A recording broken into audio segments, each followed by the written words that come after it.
반갑습니다. 네, 안녕하세요. 저는 이치훈입니다. 네. 그, 저는 작년부터 이제 CJ에서 그룹 차원에서 AI 센터를 이제 창설하고 창설된 CJ에서 이제 AI 센터를 맡으면서 이제 올해 최근에는 이제 CDO 역할까지 이제 맡고 있는 이치훈입니다.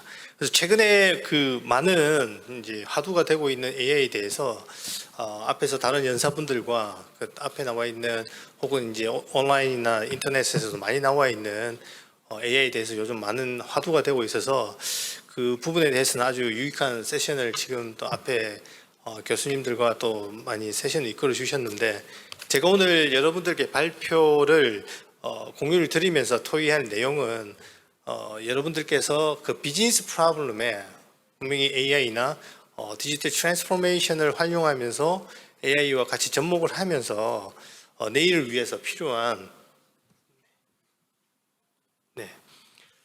내일을 위해서 필요한 AI를 어떻게 준비를 오늘 지금부터 시작할 수 있을까를 제가 좀 공유를 드리려고 합니다. 그래서 저는 아무래도 그 현장에서 여러 가지 비즈니스 프로블럼들을 직접 이 AI를 통해서 풀고 있는 영역을 담당하고 있어서 아마 오늘 여러분들께서는 제가 드리고 싶은 메시지는 이 엔드 오브 더 스톡에서 여러분들이 가지고 계시는 비즈니스 프로블럼에 어떤 방법으로 어떤 요소들을 보시고 이 AI를 시작하실 수 있는지, 접목을 하실 수 있는지, 그리고 첫 스텝이나 그 다음 여러 가지 스텝들을 어떻게 팔로우업을 하실 수 있는지에 대해서 나눠드리는 시간을 갖도록 하겠습니다.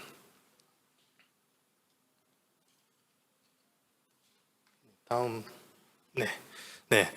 그래서 오늘 톡의 아젠다를 간단히 소개를 드리겠습니다. 그래서 AI가 점점 이제 우리 생활 가까이에 생각보다 아주 가깝게 이제 밀접하게 다가오고 있음을 아마 여러분들께서도 잘 인지를 하고 계실 것 같습니다. 그래서 간단한 예를 소개를 드리고, 그리고 이렇게 다가오는 AI 발전이 어떻게 향후에 진행이 되고 진화가 될 수 있는지에 대해서 간단히 또 소개를 드리겠습니다. 그래서 이를 통해서 즉 AI의 진화가 활발히 진행이 되는 상황에서 이를 공유를 말씀을 드리면서 기업에서는, 그리고 비즈니스 프로블럼에서는 어떤 부분들을 준비하고 실행을 해야 되는지를 공유를 드리는 자리를 갖도록 하겠습니다. 그래서 참고로 저희 오늘 발표는 기존의 어떤 기술 중심의 발표나 어떤 알고리즘에 대한 아주 디테일한 부분을 특징적인 부분을 터치하는 것보다는 어떤 특정 사례에 대한 이러한 알고리즘적인 측면보다는 우선 이런 부분들에 대해서는 그 온라인이나 이런 부분들은 많은 부분들이 활발히 공유가 되고 있기 때문에 저는 오늘 이 자리에서 여러분들과 함께 어떤 방법으로 AI를 실행을 해야 하는지에 대해서 방법론 중심으로 저희 톡을 진행해 보도록 하겠습니다. 네, AI의 시작은 앞에서 송 교수님께서도 아주 메인프레임이나 아주 지금 표현을 조금 하면 아주 프리미티브한 컴퓨팅의 디바이스를 그림을 보여주셨는데, 저는 이 그림에서 아마 그거보다 더 원초적인 그 그림이 되는 것 같습니다. 그래서 AI 시작에 대한 부분은 아마도 많이 들어보셨을 것 같습니다만, 여기서 슬라이드에서 보여주시는 바와 같이 AI 변천은 지금 이 주산에서의 그 주판이라고 하죠. 전자계산기 주판에서로부터 전자계산기로의 발전을 통해서 저희가 지금 우리가 알고 있는 이런 트랜지스터 기반의 컴퓨터라는 게 만들어지면서 아주 자연스럽게 발전이 시작되었습니다. 하지만 AI에는 몇 번의 하이프, 즉 아주 과열된 현상들을 보여주었죠. 여기 나와 있는 슬라이드에서 보시던 바와 같이 두 번의 윈터가 있었습니다. 그래서 두 번의 윈터를 거치면서 아마도 이 여름과 겨울을 거치면서 지금의 AI는 좀 더 단단한 파운데이션을 가지게 된 것 같습니다. 그래서 오른쪽 그림에서도 차트에서 보여주듯이 제가 간단하게 한 가지 예를 들면 1961년도에 GM에서 제너럴 모터에서 유니메이트라는 그 이름으로 최초의 그 로봇이 최초의 AI가 현장에 적용된 로봇이라고 보시면 될 것 같습니다. 로봇이 GM의 자동차 생산 공정에 적용이 되는 그러한 해였습니다. 네, 다음. 네, 이제 좀 더 제가 자세히 우리 생활 속에는 어떤 AI들이 가깝게 있는지를 몇 가지 사례들을 들어보도록 하겠습니다. 그래서 제가 다음 슬라이드에서 소개를 드리는 AI 얘들은 궁극적으로 우리 AI가 어떤 형태의 AI가 생활이나 산업에 가깝게 다가오는지에 대해서 예를 들어 보여드리고, 그리고 이를 통해서 산업 현장에서 우리가 AI를 어떻게 받아들여야 하는지를 함께 고민하는 방향성을 찾아가는 기회로 보시면 될 것 같습니다.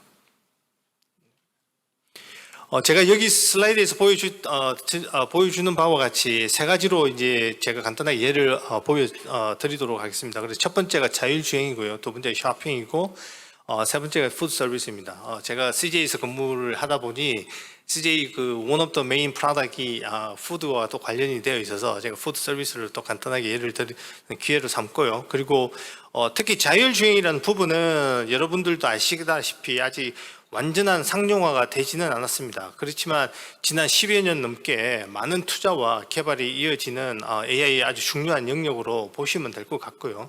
그래서 최근에 테슬라에서는 좀 더 이런 부분들을 오토파일럿을 좀 더 공격적으로 진행을 또 하고 있고, 그리고 제가 오늘 또 말씀드리고 싶은 부분에서는 이런 AI를 많이 적용을 하고 있는 분야가 자율주행의 영역 중에 하나이지만, 이런 주행을 단순히 어autonomous하게 이루겠다라는 야심도 여러 소프트웨어 컴퍼니들이 가지고는 있지만, 자동차 내에서의 어떤 소프트웨어를 생태계로 확장하여서 AI뿐만 아니라 엔터테인먼트와 인포메이션이 결합하는 이러한 새로운 형태의 어떤 영역이 만들어져 나오고 있습니다. 그래서 제가 여기서 드리고 싶은 메시지 중에 하나는, AI가 이제 단순히 하나의 AI로 그 어플리케이션의 영역이 아니라 AI를 이제 준비하고 거기에 대해서 나름대로 고도화하셨던 영역에 계신 분들은 이런 AI를 가지고 자기네들의 생태계 이코시스템을 만들어 가려고 하는 아주 중요한 시점에 있다고 보시면 되고요.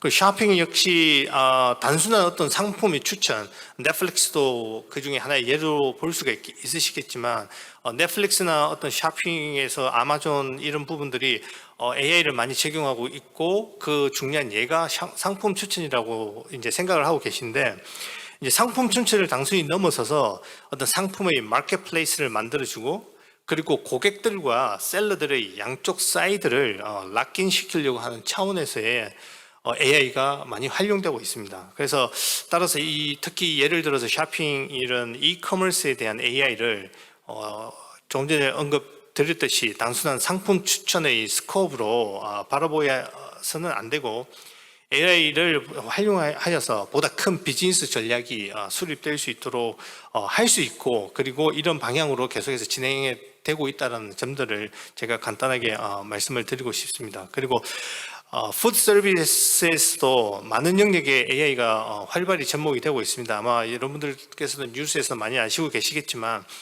특히 여기 슬라이드에서 보시는 바와 같이 야채와 과일들의 어떤 크기나 그리고 상태, 그리고 당도 등에 대한 정보를 비전 AI 영상을 통한 분석을 통해서 구매자에게는 보다 양질의 상품을 딜리버리를 할 수 있는 그런 파운데이션을 만들고, 그리고 특히 이제 재배자, 유통자에게는 이러한 AI를 통해서 부가가치를 좀 더 창출할 수 있게 할 수 있는 역할까지 확대가 가능합니다. 그래서 이러한 음식들이 서빙되고 있는 현장에서도 로봇들이 이제는 이제 많은 이제 어시스턴스 역할을 하고 있죠. 그래서 로봇들이 다양한 AI 기술들을 활용하여서 식당 운영에 보다 많은 도움을 제공하고 있고, 그리고 양질의 또 차별화된 서비스가 고객들에게 제공하는 역할의 아주 중요한 핵심 요소로 보시면 될 것 같습니다. 그래서 어떤 AI 기술이 여기에 들어갔냐를 제가 오늘 말씀드리는 것보다는, 이러한 사례들을 통해서 여러분들께서 이 AI가 단순히 하나의 기능적인 역할을 넘어서서 이제는 어떤 이코시스템으로 발전되고 있다라는 부분들을 제가 메시지로 좀 전해드리고 싶은 부분입니다. 네. 이러한 다양한 영역에 대한 적용들이 앞서 슬라이드에서 제가 소개를 드린 바와 같이 진행이 되고 있지만, 이런 부분들이 자율주행이나 쇼핑이나 푸드 서비스에 적용되는 AI가 단순히 쉽게 사실은 적용이 되고 있는 것은 아닙니다. 아주 관련돼서 많은 챌린지한 팩터들이 존재하고 있습니다. 예를 들어서 자율주행에서는 지금 보시는 바와 같이 사고 예측 시에 아주 부각될 윤리 문제, 예를 들면 어떤 사고에 직면 그 시스템 자체에서 이제 곧 어떤 상황의 판단을 통해서 사고가 날 것 같은 상황인데 그 사고에 대한 회피를 할 수 있는 상황은 아니고, 그럴 경우에 운전자를 더 보호해야 되느냐, 아니면 밖에 있는 상황에 있는 그 상황에 있는 오브젝트에 대한 그 부분을 더 보호해야 되느냐, 그런 부분에 대한 직면 윤리적인 문제들도 곧 지금 현재도 가지고 있고, 이런 문제들을 이제 풀어야 되는 숙제로 보시면 될 것 같고요. 그리고 또한 사고 발생 시에도 같은 종류의 상황에서도 사람이 그 실수를 만들어냈을 때와 그리고 AI가 실수를 했을 때 그 두 부분에 대해서는 과연 우리가 평가를 어떻게 할 수 있을까? 이런 부분이 여전히 남아 있고요. 그리고 이제 사고가 생겼을 경우에도 이 부분이 보험사의 책임이냐 아니면은 제조사의 책임이냐, 제조사에서도 그 차를 조립한 회사의 책임인 건지, 아니면 소프트웨어를 만든 소프트웨어 회사의 책임인 건지, 아니면 센서를 제공한 그 센서의 회사의 책임인 건지, 여러 가지에 대한 가능성들에 대한 이런 부분들이 여전히 질문을 풀어야 되는 숙제로 남아 있습니다. 그리고 또 무엇보다 또 중요한 게 데이터에 대한 확보입니다. 아마 아시겠지만 AI의 가장 핵심은 데이터인데 어떤 데이터를 어떤 식으로 확보하느냐가 이제는 아주 중요한 화두가 되고 있습니다.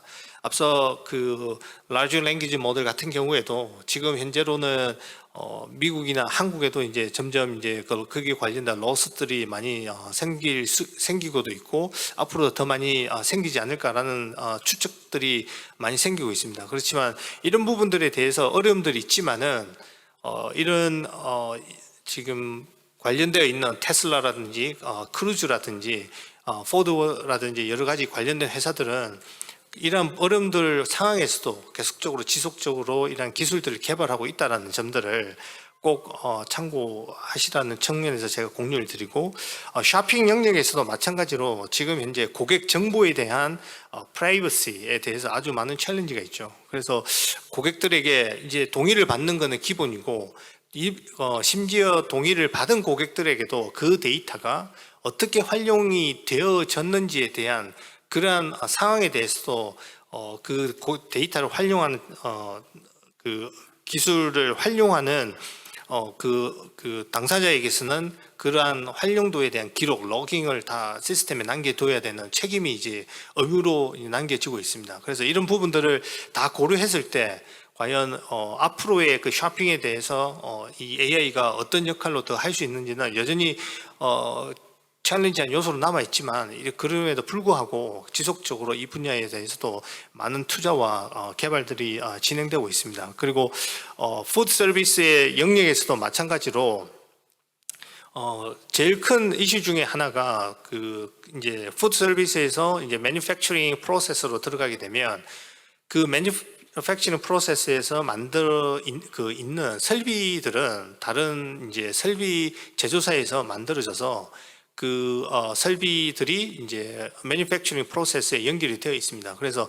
이러한 그 설비 공장에서 만들 때의 설비 환경과 그 설비가 직접 적용되는 공장 팩토리에서의 환경의 차이가 있기 때문에 그 AI가 바라다 보는 데이터의 그 소스에 대한 환경에 대한 접근성과 그리고 또한 차이로 인해서 사실 이런 부분들도 상당한 어려움으로 남아져 있습니다. 그래서 여기서 언급된 세 가지 영역에서 챌린지한 부분들에 대해서 공통적인 부분을 찾아보면 데이터와 그리고 궁극적으로 이런 챌린지를 풀기 위해서는 시간, 그리고 예산, 그리고 그 인력, 이렇게 일반화 관점으로 보실 수 있을 것 같습니다. 그래서 이러한 어려움으로 인해서 현 사업 영역에서는 지금 보시는 그림과 같이 이런 현상이 생기고 있습니다. 어떤 현상이냐면 그 닭과 알, 그 치킨 앤 에그 문제로 많이 대두되어지고 있습니다. 많은 이제 언론이나 그 리서치 커뮤니티에서 그리고 proven and track에서 AI가 발전이 필요하고 아주 중요성이 부각되고 있지만 이러한 AI를 현장에서 이제 도입을 하려고 했을 때 앞서 말씀드린 그러한 그 챌린지한 이슈들이 현업에서는 꼭 풀어야 되는 숙제들로 여겨집니다. 그래서 그런 부분들뿐만 아니라 앞서 말씀드린 데이터나 시간이나 어떤 예산과 인력적인 측면의 관점을 보았을 때 AI를 활용했을 때 좋은 결과가 있다라는 걸 먼저 보여줘. 그러면 투자를 하는 방향으로 정할게라는 패러다임이나 프레임워크에 많이 아마 접해보고 계실 수도 있을 것 같습니다. 그래서 미래에 대한 선제 준비가 그러한 패러다임이 있다라고 하면 미래에 대한 선제 준비가 늦어져서 정말 마켓에서의 그 리더로서 성장할 수 있는 기회를 놓쳐버리는 예들을 종종 보게 되어질 수 있습니다. 그래서 이러한 예시들을 제가 몇 가지 다음 슬라이드에서 보여드리면서 내일을 위해서 어떻게 우리가 이러한 선제 대응까지 고려해 나가면서 준비와 실행을 해야 하는지에 대해서 다음 슬라이드에서 소개를 드리도록 하겠습니다. 네. 지금 이 슬라이드에서 이제 그 역사적인 여러 가지 이제 변천사를 제가 AI에 관련해서 간단히 소개를 드렸습니다. 그래서 앞에서 언급된 이러한 어려움들이 있음에도 불구하고 여러 상황에서는 도전적인 마인드를 가진 분들로 세상에서 기술은 늘 진화를 해왔습니다. 그리고 그러한 도전을 해온 기업들은 성공자로 한 세대 혹은 여러 세대를 거쳐서 탑 글로벌 회사로 알려져 왔습니다. 그 클릭을 좀 해주시면. 네. 네. 그리고 아마 지금 보시는 그림이 최근은 아니죠. 몇 년 전에 나왔던 그 이미테이션이라는 그 게임이라는 영화에 그 알렌 튜링이 만든 디코딩하는 그 머신입니다. 그래서 그 당시에도 이 영화에서도 보셨겠지만은 이런 기술들을 이런 시스템을 만들 때 여러 가지 어려움이 있었지만은 본인의 의지도 있었지만은 통찰력을 가지고 꿋꿋이 진행하면서 아주 큰 임팩트를 가져왔던 걸 하나의 사례로 제가 들고 싶고요. 한 번 더 클릭해 주십시오. 그리고 또한 IBM에서도 그 여러 가지 그때 메인프레임이나 이런 부분들을 개발하면서 딥블루라는 체스 게임을 또 만들어내면서 그 월드와이드의 챔피언, 체스 게임 챔피언들도 챔피언을 이기는 그러한 아주 도전적인 어치먼트를 달성하면서 이런 IBM이나 또 구글이나 페이스북이나 골드만삭스 같은 대기업들이 정말 이 한 세대에 있어서 그 세대에서 정말 중심적인 기업들로 성장할 수 있었던 것 같습니다. 클릭을 계속 좀 해주시기 바랍니다. 네, 구글과 크루즈라는 자율주행 그리고 네. 지금 박스에서 보이시는 바와 같이 이제 예전에는 많은 퀀트라는 그 역할을 가지신 분들을 통해서 골드만삭스라든지 이런 투자회사들이 투자를 많이 하셨지만은 아마 한 10년 전부터 이 골드만삭스 같은 경우에서도 준비를 하셔서 이제 본인들도 더 이상 트레이딩 컴퍼니가 아니다. 우리는 테크놀로지 컴퍼니라고 선언할 정도로 뒤에 이제 AI와 빅데이터를 활용해서 시장의 현황들을 파악하고 그리고 미리 예측하면서 그런 부분들을 본인들이 하는 주 비즈니스인 그 투자에 많이 적용을 하고 있습니다. 그리고 한 번 더 클릭해 주시면 네. 그리고 앞서 그 교수님께서 보여주셨다시피 최근에는 이러한 챗GPT의 발전까지 이어지면서 정말 이 AI에서는 엄청난 혁신이 지금 일어나고 있습니다. 그래서 이제 이러한 AI에 대한 새로운 기술들이 정말 새로운 챕터를 열어가고 있는데 이러한 상황에서 앞에서 언급드린 이런 닭과 알의 문제로 우리가 현상의 지금 현 상태에서 스테이터스에 머물러 있다라고 하면 정말 현상의 유지가 아니라 퇴행하는 결과를 가져오는 현상으로 보여준다는 메시지를 제가 오늘 같이 공유를 드리고 싶고요. 그리고 따라서 여기에 더 이상 말로만 하고 있지 말고 이제 우리는 실천하는 그래서 실행하는 실행이 바로 우리에게 필요한 부분이라는 여기 제가 간단히 코트를 했지만 월트 디즈니께서 하신 유명한 표현과 같이 빠르게 시작을 해야 하는 상황임을 제가 이 표현을 통해서 다시 한 번 더 강조를 드리고 싶습니다. 그래서 오늘 기술 지도에서 형성되어지고 있고 또 이를 기반으로 어떤 방향성과 실행 구체성을 가질 수 있는지에 대해서 다음 슬라이드에서 또 말씀을 드리도록 하겠습니다. 네. 이 슬라이드에서 우선 제가 두 가지 그래프를 통해서 앞에서 언급드린 기술의 활용과 그리고 혁신과 그리고 그 혁신이 비즈니스와 잘 연결이 잘 되어진 경우에 일어났던 시너지에 대한 예를 먼저 간단히 좀 보여드리고 싶습니다. 제가 조금 전에 설명을 드린 바와 같이 이 비즈니스에 잘 연결이 돼서 시너지 효과가 잘 일어난 경우라고 표현을 했지만 이거를 이제 한 다른 앵글로 보게 되면 그 시너지 효과를 만들지 않았을 때 어떤 현상이 생기는지에 대한 그 결과를 아마 이 그래프로도 같이 추정을 하실 수 있을 것 같습니다.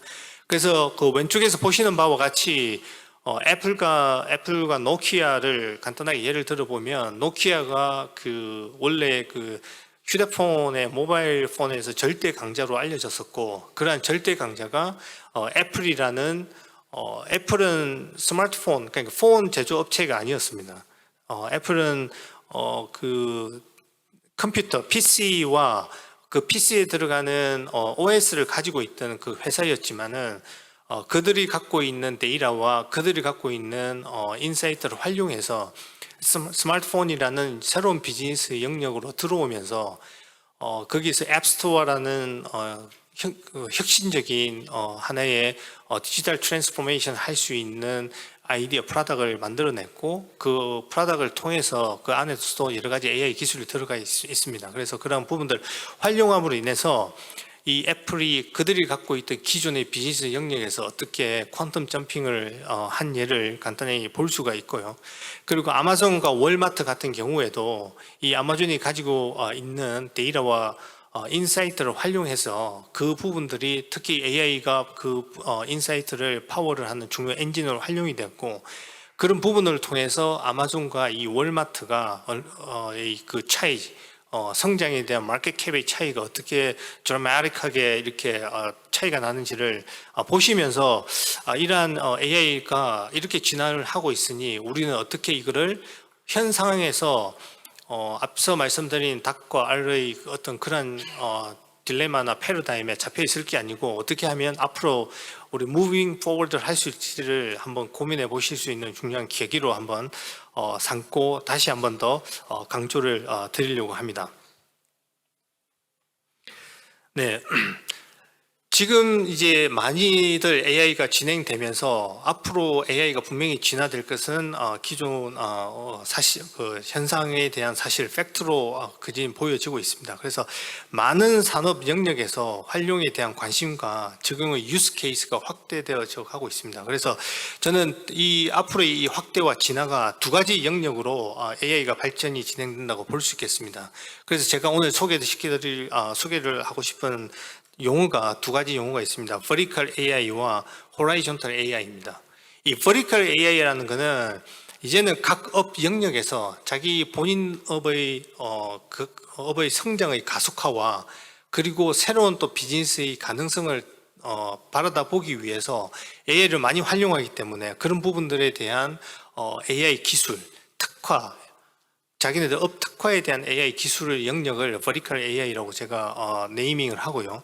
그리고 버티컬한 부분은 각 기업에서 자기 비즈니스를 확장시키기 위해서 AI를 많이 이제 활용하게 되지 않겠습니까?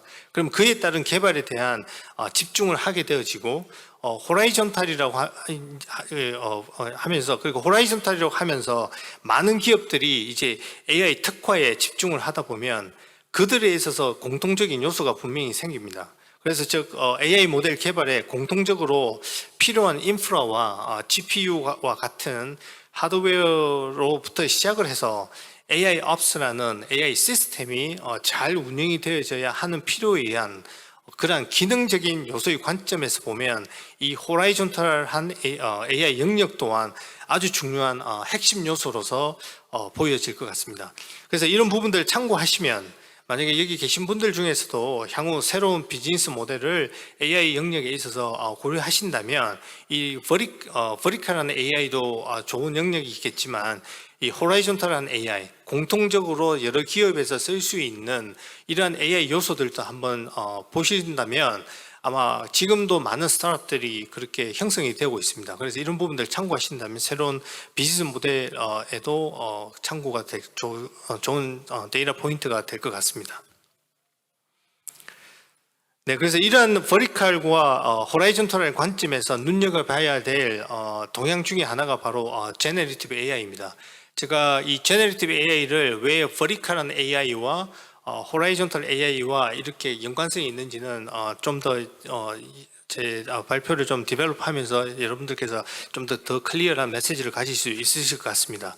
그렇지만 그 제네리티브 AI에서를 위해서는 아주 광범위한 데이터가 필요하지 않습니까? 그래서 앞서 교수님께서 말씀하신 바와 같이 광범위한 데이터를 씀으로 인해서 자기가 갖고 있는 업에 대한 전문성을 더 전문성에 대한 답변에 대한 정확도나 활용도를 더 높이기 위한 니즈가 분명히 이제 점점 더 높아져 갑니다. 그래서 이런 부분들을 활용하는 부분이 바로 버티컬 AI로 보시면 될 것 같고요. 그렇지만 법령적으로 여러 분야에서도 쓸 수 있는 법령적인 제너리티브 AI를 보는 관점이 바로 호라이존탈한 AI로 보시면 될 것 같습니다. 그래서 아마도 제너리티브 AI에 대해서는 뉴스나 논문을 통해서 많이 접하시고 계시겠지만 제너리티브 AI를 제가 간단히 그냥 정의만 언급을 하고 넘어가겠습니다. 그래서 그 간단한 정의는 AI 시스템입니다. AI 시스템이고 텍스트나 이미지 혹은 음악, 영상과 같은 멀티미디어와 같은 오브젝트를 만들어내는 AI의 영역으로 보시면 될 것 같습니다. 제가 조금 이 펀한 팩터를 언급하기 위해서 이 구글 트렌드에서 보시면은 사용 서비스를 사용해서 제너리티브 AI라는 키텀을 쳐보시면 2021년 중반까지만 하더라도 이런 텀이 거의 노바디가 정말 관심을 가질 정도의 용어였고 영역이었습니다. 그런데 2021년이 넘어오며 이제 22년으로 이제 진행돼 가면서 이 용어가 지금은 너무 이제 급속도로 성장을 하고 있고 관심을 가지고 있습니다. 그래서 이제는 대중들에게도 알려지는 정말 인기 있는 영역으로 이제 발전이 되어지고 있습니다. 그래서 이 GPT 3.5가 이제 궁극적으로 이러한 히트 웨이브를 만드는 동기가 되었는데요. 그래서 그렇게 시작한 폭발적인 반응이 챗GPT-4와 그리고 이제 다른 라지 모델들을 더 이제 자극을 시키면서 생성형 AI에 대한 정말 이제 춘추전국 시대가 되어져 가고 있습니다. 그래서 기술적인 디테일을 제가 오늘 말씀을 드리는 기보다는 앞서 말씀드린 바와 같이 각 기업에서는 이러한 생성형 AI들을 어떻게 받아들이셔야 되는지 그리고 어떻게 이런 현상을 여러분들의 비즈니스에 정말 실행을 위해서 옮길지에 대한 말씀을 드리도록 하겠습니다. 그래도 간단히 그 챗GPT나 이 생성형 AI가 어떤 또 흥미로운 요소들이 있는지를 제가 간단하게 이 두 가지 그림으로서 한번 보여드리고 있습니다. 그래서 앞에서 이제 이 그림에서 그 윌 스미스가 이제 챗GPT에게 야, 너 카피도 없이 다른 사람 거 좀 카피하지 말고 너 스스로 좀 창작 좀 할 수 있냐라고 물어봤을 때 챗GPT가 아주 자신 있게 그래 나는 그렇게 하지는 못하지만 너는 할 수 있냐라고 했을 때 이제 윌 스미스가 아주 고민에 빠져 있는 그래서 본인 또한 자기와 이제 챗GPT와 어떤 차이점이 있는지에 대한 고민을 하는 이러한 매매를 이제 생성형 AI를 통해서도 만들 수 있고요. 그리고 또 중간에서는 있는 그림은 챗GPT가 꼭 모든 걸 다 할 수 있는 거라고 이제 우리가 막 알고는 있었는데 이 매매에서는 또 생성된 부분은 야 머스를 못 만들어낸대 라는 아주 또 재미있는 흥미로운 이야기도 있습니다. 그래서 모든 이 챗GPT가 지금 현재로 모든 걸 다 풀 수 있는 건 아닙니다. 물론 노래도 지금 작곡을 하고 있고 그리고 리포트나 보고서나 그리고 스토리도 만들고 있지만은 그 여러 가지가 할 수는 있지만은 앞으로 풀어야 되는 점들이 많이 있습니다. 다음 슬라이드. 네. 그래서 이 부분도 제가 그 앞서 말씀드린 것처럼 이런 아주 디테일한 알고리즘을 말씀드리는 건 아니고요. 그래서 아주 그냥 혹시 또 제 톡이 또 지루하실 것 같아서 간단히 또 웃고 넘어가는 브레이크 포인트로 제가 만들어 보았습니다. 다음 슬라이드로. 네. 다음 슬라이드. 네.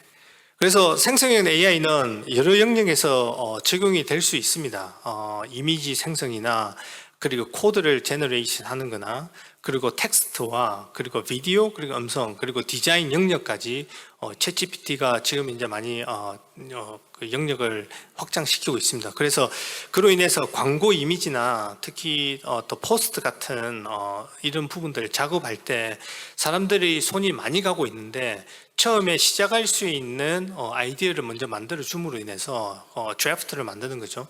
그 드래프트를 활용함으로 인해서 많은 업무나 이런 관련된 그 영역에 있어서 많은 도움을 줌으로 인해서 효율성과 그리고 아이디어에이션에서도 많은 도움을 받을 수 있습니다. 그래서 이를 위한 또 필요한 환경으로 그 아래에 제가 그림을 또 좀 붙여놨습니다. 그래서 이미지도 만들 수 있고 코드도 생성할 수 있고 텍스트도 만들 수 있다라는 그 선에서 끝나시면 안 되고 우리가 비즈니스 문제에 적용하기 위해서는 그래서 우리가 과연 뭘 필요한 것에 대한 질문들도 꼭 하셔야 될 것 같습니다. 그래서 아래 그 블루박스로 표기 되어 있는 것처럼 고성능의 이러한 챗GPT를 활용하기 위해서는 고성능의 GPU와 그리고 CPU GPU만 또 있으면 안 됩니다. CPU도 있어야 되고 그리고 데이터의 저장소의 확보가 필요로 합니다. 그리고 또 하나의 중요한 요소가 바로 활용 가능한 데이터입니다. 그래서 데이터에 대한 부분은 제가 뒤에 슬라이드에서 좀 더 자세하게 언급을 드리기로 하겠지만 이러한 부분들이 또 핵심적인 구성 요소를 로 보시면 될 것 같고요. 그래서 이러한 구성 요소를 보시게 되면 아마 이걸 우리가 시작하는 게 맞아? 라는 이제 질문들을 이제 서서히 가지실 수도 있습니다. 그래서 제일 먼저 시작하셔야 되는 부분이 바로 비즈니스 측면에서 고민을 하셔야 되고 비즈니스 측면에서 어떤 영역에 중요한지를 파악을 하셔야 됩니다. 그래서 프라이오리티죠. 그래서 이 프라이오리티를 우선순위를 정하고 그 우선순위에 따라서 얼라이먼트를 시켜야 합니다. 그래서 모든 영역이 중요할 것 같지만 우선순위에 있어서 제일 중요한 그래서 정량적으로 우리가 표현할 수 있는 그런 성과라고 할 수 있죠. 정량적인 방법으로 바로 비즈니스 임팩트를 기본으로 해서 관점으로 보시면은 어느 영역에 시작을 해야 되는지에 대한 아마 우선순위들을 만들어 내실 수 있을 것 같습니다. 그리고 그 다음 단계가 바로 컴퓨팅이 아니고 아래에 보시는 데이터의 보유 현황입니다. 비즈니스의 프라이오리티가 우선적으로 정해졌다면 그 영역에 맞는 데이터의 보유 현황에 대해서 챙기셔야 됩니다. 그래서 현재 확보하고 있는 양질의 데이터 양도 중요하지만 지속적으로 우리가 이 데이터가 확보가 가능한지 지속성이 아주 중요한 요소 중에 하나입니다. 그래서 만약에 이 질문에 대한 답이 yes가 되어진다면 생성형 AI를 구현이나 도입을 하기 위해서는 초기 준비가 되어진다고 생각하시면 되겠습니다. 제가 조금 전에 생성형 AI에 대한 구현이나 도입이 준비가 초기 준비가 되어진다고 말씀드렸는데 여기서 생성형을 빼셔도 됩니다. 앞서 말씀드린 비즈니스 프라이오리티 그리고 데이터에 대한 확보가 정해졌에 대해서 yes가 되어진다면 생성형 AI뿐만 아니라 저희들이 일반화를 시켜서 이제는 AI를 시작해도 되겠다라는 관점으로 보시면 될 것 같습니다.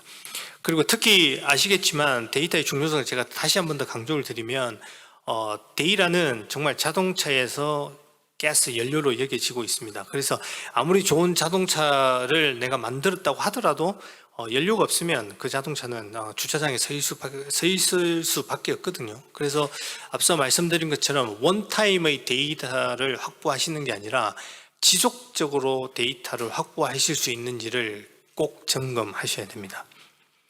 그래서 향후 비즈니스 방향을 정말 결정하실 때 이런 부분들을 꼭 참고를 해 주시기를 중요한 부분이라고 제가 다시 한 번 더 하이라이트를 드리겠습니다. 다음 슬라이드. 네, 그래서 그 다음 단계가 이제 데이터에 대한 부분이 어느 정도 가시화가 되어졌다라면 그 다음 단계가 바로 하드웨어를 포함한 인프라입니다. 인프라에 대한 기초 준비 작업이 아주 중요한 요소 중에 하나입니다. 그래서 예전과 다른 점은 특히 지금의 AI가 특히 폭발적인 관심을 보이게 된 이유가 이 GPU나 CPU 그리고 대용량의 데이터를 저장 처리할 수 있는 파워가 되어졌다는 점입니다. 특히 이제 GPU나 CPU라는 이러한 컴퓨팅 파워가 엄청 이제 로버스트 강해졌기 때문에 이런 부분들이 대한 점들이 있기 때문에 이제 AI가 폭발적으로 지금 관심을 가지게 되고 아주 임팩트를 가지고 오게 됩니다. 그래서 이들을 처음부터 정말 완벽하게 구비하는 것이 좋은 방향성일 수도 있지만은 이 ROI 측면에서도 비효율성이 분명히 있습니다. 그렇기 때문에 다음 슬라이드를 그렇기 때문에 퍼블릭 서비스를 너무 처음부터 모든 걸 다 준비를 하시는 것보다는 현재 보유하고 있는 데이터의 상황과 현재 스코핑을 하는 단계별의 스코핑에 맞는 그러한 컴퓨팅 자원을 확보를 하는 즉 퍼블릭 서비스를 써서 즉 예를 들어서 플랫폼 에즈 서비스라든지 이러한 서비스를 활용하는 것도 좋은 방법 중에 하나입니다. 그래서 상황을 주시해 나가면서 그 상황에 맞게 내재화를 앞으로 어떤 단계를 해야 되는지 아니면 외부에 있는 서비스를 같이 써서 이 하이브리드의 전략으로 진행을 해 나가면 아주 좋은 그 방향성으로 될 수 있다는 점을 제가 하나의 예시로 보여드리겠습니다. 네. 그래서 앞에서 제가 제너레이티브 AI를 하나의 예를 들어서 어떤 단계로 AI에 대한 부분들을 진행해 나갈 때 어떤 아스펙트, 퍼스펙티브로 이제 보셔야 되는지를 간단하게 말씀을 드렸습니다. 그래서 그걸 조금 더 요약해 보면 클릭 한번 해주시죠. 네, 그리고 클릭을 또 한번 더 해주십시오. 네, 그래서 AI에 대해서는 프라이오리티를 선정하고 그리고 이제 핵심 비즈니스가 무엇인지. 그래서 지금 현재 우리가 진행하고 있는 비즈니스에서 그 비즈니스의 의사 결정이 파셜한 데이터로만 보고 있지 않느냐. 그렇다고 하면 분명히 이 부분에 대해서는 프라이오리티를 높이셔서 데이터를 활용해서 AI를 꼭 적용을 하셔야 되고요. 그리고 반복적인 태스크들을 우리가 하고 있지 않냐. 그러면 이 부분들도 아주 AI가 잘 할 수 있는 영역입니다. 그래서 이런 부분들을 꼭 AI를 활용할 수 있는지 점검을 해보셔야 되고 그리고 이러한 어떤 데이터든 데이터를 활용해서 우리가 예측이란 걸 하고 있느냐. 근데 이 예측이 지금 현재 우리 팀 멤버들의 그 디스커션 미팅에서 나오는 건지 정말 빅데이터를 써서 AI를 활용해서 나오는 건지 이런 부분들에 대해서도 꼭 그 점검을 해보셔야 되고 이런 부분이 있다라고 하면 프라이오리티를 높이셔야 됩니다. 그래서 클릭 한번 더 해주시면 그래서 그에 따른 필요한 데이터와 필요한 인프라를 구성을 하셔야 됩니다. 그래서 데이터의 활용을 같이 계획을 하시면서 그러면 이제 구체화가 되면서 비용 절감에도 많은 도움이 되십니다. 그리고 다음 클릭해 주시면 그래서 지속적으로 그리고 아까 제가 말씀드린 것처럼 데이터도 지속적으로 인제스션이 확보가 필요하지만 그에 따른 이 시스템의 AI 알고리즘이 점점 고도화되는 부분들도 꼭 필요합니다. 그래서 한 번 더 클릭해 주시면은 많은 분들이 AI라고 발음을 하시고 AI라고 알고는 계시는데 AI의 I가 인텔리전스입니다. 그 인텔리전스라는 부분을 강조를 하셔야 되는 그 중요성을 조금 빠뜨리는 상황이 많이 발생합니다. 제가 이걸 강조드리는 이유는 우리가 인텔리전스라고 했을 때 인텔리전스도 정도가 있지 않습니까? 낮은 인텔리전스, 중간 정도의 인텔리전스, 아주 하이 인텔리전스. 근데 낮은 인텔리전트에서 하이 인텔리전스로 오기 위해서는 학습이 많이 필요합니다. 그리고 낮은 인텔리전스에서 하이 인텔리전스 오는 게 하루아침에 갑자기 이렇게 퀀텀 점핑 할 수는 없습니다. 이런 부분들을 저희가 유치원, 초중고, 대학원 박사 과정을 거쳐서 사람들은 다 그럴 거라고 생각을 하지만 when it comes to 진짜 머신이나 컴퓨터에서는 그게 아니지. 그냥 바로 아침에 우리 GPU 있지 않아. 바로 아침에 이렇게 90%의 그 만족도를 보여주는 이메일 시스템처럼 시스템이 만들어지면 바로 90%의 만족도를 보여줄 수 있는 AI가 나오지 않아? 라고 생각을 하시는데 그렇지 않습니다. 인텔리전스입니다. 그래서 지속적인 고도화가 꼭 필요하다고 볼 수 있습니다. 네, 다음 슬라이드. 클릭 두 번, 네, 한 번 더 해주시고 한 번만 더 해주십시오. 네, 그래서 또한 앞에서 말씀드린 세 가지 요소뿐만이 아니라 이 세 가지에 대한 또 매출 기반이나 그리고 오픈된 문화를 만드셔야 되고요. AI를 잘 이제 적용되고 확산을 하시기 위해서. 그리고 제일 중요한 것 중에 하나입니다. Right teams at right time. 그래서 역시 AI도 사람이 하는 거기 때문에 좋으신 탤런트를 확보하고 처음부터 모든 사람들 엔지니어와 사이언티스트를 한꺼번에 이렇게 채용하셔서 팀을 구성하는 것도 좋은 방법 중에 하나겠지만 단계적으로 처음 단계에서는 데이터 엔지니어를 통해서 확보를 통해서 데이터를 확보하고 데이터가 어느 정도 확보가 됐을 경우에 그 데이터를 활용할 수 있는 그 사이언티스트를 같이 확보하며 그리고 그 사이언티스트들이 어느 정도 프로토타입이 만들어졌고 그 프로토타입이 된 게 어느 정도 프루븐 트랙으로 된다라는 결과가 좋게 나온다라는 시그널이 있을 경우에 이러한 AI 프루브 컨셉 모델이 프로덕션 정말 다른 현업들이 정말 쓸 수 있는 상황까지 갈 수 있는 ML AI 엔지니어 분들을 채용해 나가는 단계로 가신다면은 이 결과에 대한 방향성도 잘 보이시겠지만은 이런 한 ROI 측면에서도 아주 좋은 결과를 보실 수 있을 것 같습니다. 네, 다음. 네.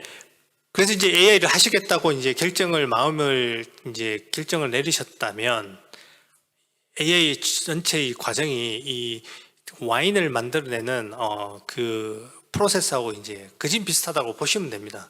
좋은 와인을 만들기 위해서는 좋은 원료가 필요하고 그게 이제 좋은 데이터이고 그렇다고 좋은 와인만 있어서 좋은 AI가 나오는 게 아니고 그 과정들에 대한 점검과 그 과정들에 대한 노하우들이 다 필요하듯이 AI를 하기 위해서는 이런 중간에 필요한 부분들이 데이터 프리 프로세싱이라든지 어떤 인프런스라는 측면이라든지 그리고 포스트 프로세싱 측면이라든지 이런 부분들이 다 필요하고요. 그다음 네. 그리고 또 그뿐만 아니라 중간중간에서 상황에 대한 수시 점검을 통해서 어떤 단계로 다시 돌아가서 이런 부분은 데이터가 좀 더 좋지 않은 것 같아. 좀 더 좋은 데이터 아니면 우리가 놓쳤던 영역의 데이터니 이런 놓쳤던 영역에 대한 데이터를 좀 더 확보를 해야 돼. 이렇게 중간중간으로 또 갈 수 있는 이러한 단계까지 다 같이 고려를 하시고 체계를 만드셔야 됩니다. 다음. 네. 그래서 이런 부분들을 다 종합적으로 고려를 해 보면 다음. 네.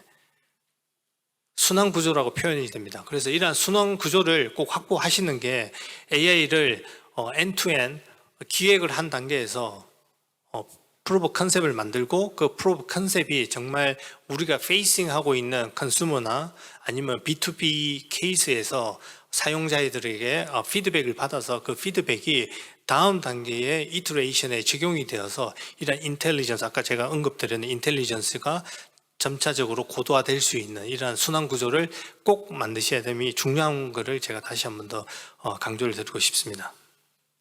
네. 그래서 특히 이제 내일을 위한 AI를 위해서는 그 앞서 제가 말씀드린 vertical AI와 horizontal AI를 예를 들어서 공통성도 중요하지만 전문성 또한 아주 중요합니다. 그래서 각자가 우리가 하고 있는 이 비즈니스 영역에서 이 공통성의 부분을 더 강조해야 되는지 아니면 전문성을 더 강조해야 되는지 꼭 챙겨 보셔야 되고 그리고 비용에 대한 효율화 이 부분도 꼭 챙겨 보셔야 됩니다. 그럼을 통해서 어느 영역에 대해서는 우리가 인터널라이제이션을 하지만 어떤 부분들은 외부에 있는 서비스를 사용해서 빠르게 진입을 한 다음에 이런 부분들을 또 하이브리드로 쓸 수 있는 이런 체계들도 같이 한번 볼 수 있는 기회로 보면 좋을 것 같습니다. 네, 그래서 이게 제 마지막 슬라이드입니다. 그래서 핵심 메시지를 요약해서 드리면 오른쪽에 있는 세 가지의 그림으로 지금 현재의 저는 AI의 지금 수준을 한번 평가해봐라 라고 저한테 요청을 주셨을 때 제가 할 수 있는 표현이 요 세 가지의 그림으로 한번 보였습니다. 그 말씀은 지금은 AI는 아마 우리가 예전에 산업혁명을 할 때 전기를 활용한 그 자동차나 선박 그리고 정말 그 아주 프리미티브 타입한 프로펠러 향으로 돌아가는 비행기를 사용하고 있는 수준의 AI가 아닐까라고 저는 생각을 하고 있습니다. 어떻게 보면 이게 아주 그 볼드한 스테이트먼트일 수도 있지만은 향후 우리가 앞으로 50년과 100년을 바라다 보면 앞으로 발전할 수 있는 영역이 훨씬 크다라는 것입니다. 근데 제가 오늘 드리고 싶은 말씀은 발전하는 게 어떤 앞서 말씀드린 뭐 GPU나 하드웨어에 대한 발전도 분명히 이제 포함되고 알고리드믹한 예를 들어서 제네리티브 AI에 들어가는 핵심 기술 중에 하나가 트랜스포머라는 기술입니다.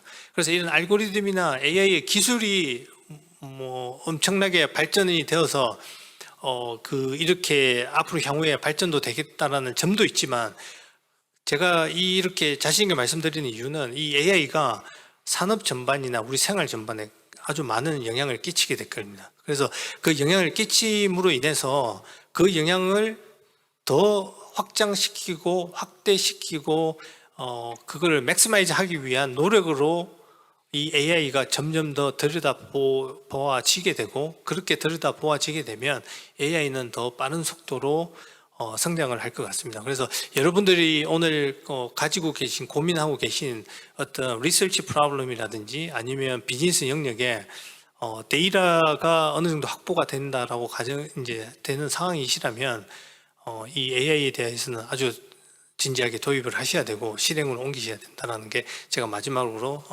컨클루전으로 공유드리고 싶습니다. 감사합니다. 네, 감사합니다. 큰 박수 부탁드립니다. 현장에서뿐만이 아니라 온라인을 통해서도 지금 많은 구독자분들, 시청자분들께서 함께 해주고 계신데요. 강연이 진행되는 동안 질문을 남겨주셨습니다. 한 가지씩 드려보도록 할게요. 첫 번째 질문입니다.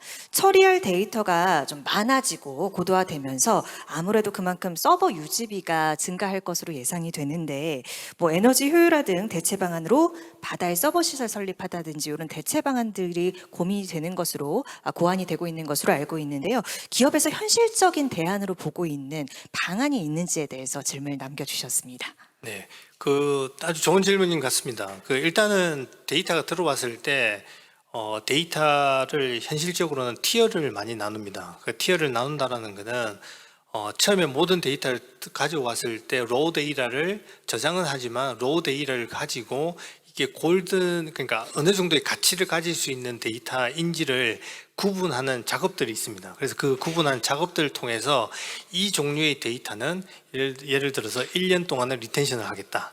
아니면 이런 종류의 데이터는 90일 정도 리텐션을 하겠다.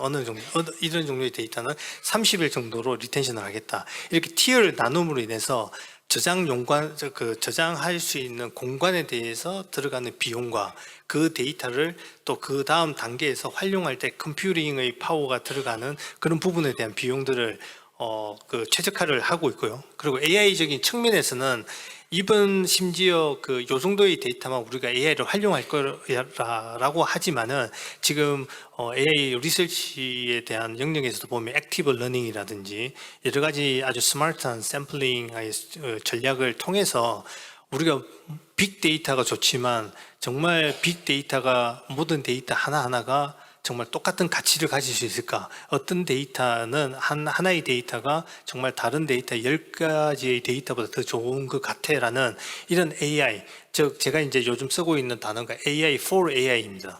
그래서 AI를 하기 위해서 pre-AI를 통해서 중요한 부분들을 뽑아내고 그 뽑아낸 부분들만 이제 학습에 사용을 함으로 인해서 그 GPU나 이런 부분들에 대한 사용량도 줄이면서 이제 그런 것들이 이제 하나의 예로 보시면 될 것 같습니다. 아니 이거 말고도 다른 여러 가지 또 예들도 있습니다. 네, 있지만 이런 부분들만 간단히 제가 예로 들어드리겠습니다. 네. 자, 두 번째 질문입니다. 현재 또는 단기간 내에 한 5년 정도로 예상을 해주셨는데 그 실제 구현 가능한 제네레이티브 AI가 산업 전반 업무 과정에 미치는 영향과 변화에 대해서 좀 전망을 해달라고 말씀해 주셨는데 현재는 이 소프트웨어 툴 정도로 사용이 된다면 좀 더 이 AI가 산업의 그 기업의 실제 업무를 하는 데 있어서 어느 정도의 영향력을 미칠지에 대해서 궁금해 하셨습니다. 네. 정량적으로 제가 표현을 하기에는 사실 이거는 케이스 바이 케이스이고 그리고 케이스 바이 케이스이고 어떤 영역에 따라서 그러니까 비즈니스 영역입니다. 농업이든 아니면은 어떤 이커머스나 아니면 유통 쪽이든 이런 부분들에 따라서 조금 차이가 있기 때문에 정확하게 제가 말씀을 드리기는 어렵습니다. 어렵지만은 궁극적으로 지금 현재 이 제너레이티브 AI가 정말 잘 보여지는 영역 중에 하나가 코딩 쪽입니다. 어떻게 보면 저도 개발자의 출신인데 그러면 개발자들이 앞으로 점점 개발자 수가 줄어드냐 또 그렇게 보기는 어렵습니다. 그렇게 보기는 어렵지만은 이 코딩 영역에 제너레이티브 AI가 잘 이렇게 워킹하고 있는 이유 중에 하나가 앞서 교수님께서 또 제너레이티브 AI가 어떻게 어떤 과정으로 학습이 되어지는지 간략하게 소개하셨다시피 다음 단어들을 예상을 하면서 내가 틀렸을 때 그거를 어떻게 바로 커렉션을 하는 그런 과정을 통해서 제너레이티브 AI가 주로 이제 모델이 만들어집니다. 근데 그렇게 만들어지다 보니 이 표현되는 여러 가지 그 오브젝트, 인스턴스 이제 사람의 단어 말로 표현을 이제 그거를 고려를 하자면은 단어들이 연결이 돼서 센텐스가 이루어지는데 다음 단어를 예측을 하기에 사실은 제일 스트럭처 구조화가 잘 되어 있는 것은 컴퓨터 프로그래밍 랭귀지입니다. 물론 사람의 이런 언어 자체도 다음 단어가 나름대로 I am a boy 같이 I 다음에는 뭐 동사가 나오고 이렇게 이제 스트럭처가 되어져 있지만은 이 컴퓨터 프로그래밍 랭귀지는 이런 사람이 쓰는 단어보다 더 구조화가 잘 되어 있습니다. 그래서 이런 부분들이 구조화가 잘 되어 있다라는 점은 궁극적으로 생성형 AI가 더 잘 배울 수 있는 학습을 더 잘 할 수 있다라는 영역으로 보시면 되고 그렇게 더 잘 배울 수 있다라고 되면 실력 활용을 할 때 더 많은 도움을 줄 수 있는 그렇게 보시면 될 것 같습니다. 네, 업종별로 정도나 이 범위, 적용되는 범위나 정도가 다르겠지만 또 특화대에 적용될 수 있는 네. 부분에 대해서 조금 더 설명을 해주신 것 같습니다. 마지막 질문이 될 것 같은데요. 아무래도 이 생활 속의 AI가 광범위하게 적용이 되면서 발생할 수 있는 이런 부작용들에 대해서도 궁금해 하셨는데 그런 오류로 인한 문제가 발생한다면 이러한 혼란을 또 어떻게 해결을 해 나갈지에 대해서 이 센터장님께서 생각하시는 방향에 대해서 물어주셨습니다. 네, 아마 이 질문은 아주 제일 어려운 질문이 될 것 같습니다. 이런 부분들은 궁극적으로는 어떤 기업이나 아니면 정부나 어떤 개인 이런 한 엔티티가 풀어나갈 게 아니고 사회적인 동의를 받아가면서 전체적으로 사회적으로 같이 제대로 된 방향성과 이런 부분들을 같이 만들어 나가는 게 아마 제일 긍정적인 효과를 낼 수 있는 결과가 되지 않을까라는 생각을 공유드리고 싶습니다. 네, 알겠습니다. 이 마지막 답변까지 들어볼 수 있었습니다. 이치훈 센터장님이었고요. 여러분 큰 박수 부탁드리겠습니다.